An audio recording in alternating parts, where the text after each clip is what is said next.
கரூர் ஆண்டாங்கோவில் மேற்கு ஊராட்சி அம்மன் நகரில் அதிமுக நிர்வாகி கவின் வீட்டில் தற்பொழுது விசாரணையானது நடைபெற்றுக் கொண்டிருக்கிறது.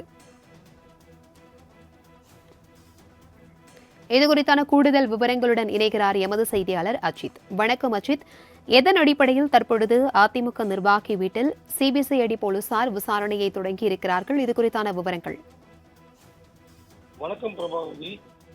கரூரில் இன்று காலை 7 மணி முதல் கரூர் பெரியநகரில் பகுதியில் உள்ள அம்மன் நகர் என்ற பகுதியில் கரூர் மாவட்ட அதிமுக தகவல் தொழில்நுட்ப அணியின் செயலாளர் கவின் என்பவரின் வீட்டில் சிபிசிஐடி போலீசார் விசாரணை நடத்தி வருகின்றனர்.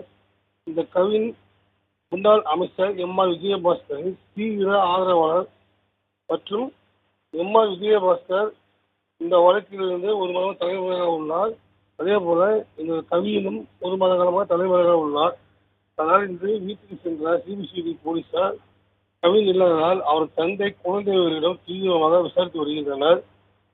இதேபோல் போன ஒரு வாரத்துக்கு முன்பு கரூரில் 10க்கும் மேற்பட்ட இடங்களில், அதாவது எம்.ஆர். விஜயபாஸ்கரின் ஆதரவாளர்கள் இல்லங்கள் மற்றும் அலுவலகத்தில் சிபிசிஐடி போலீசார் தீவிர சோதனை நடத்தினர். அதேபோல் இன்றும் தற்போது கவின் என்பவருடைய வீட்டில் தற்பொழுது விசாரணை நடைபெற்று வருகிறது. மேலும் பல பகுதிகளில் இந்த விசாரணை தொடரலாம் என கூறப்படுகிறது. தகவல்களுக்கு நன்றி அஜித்.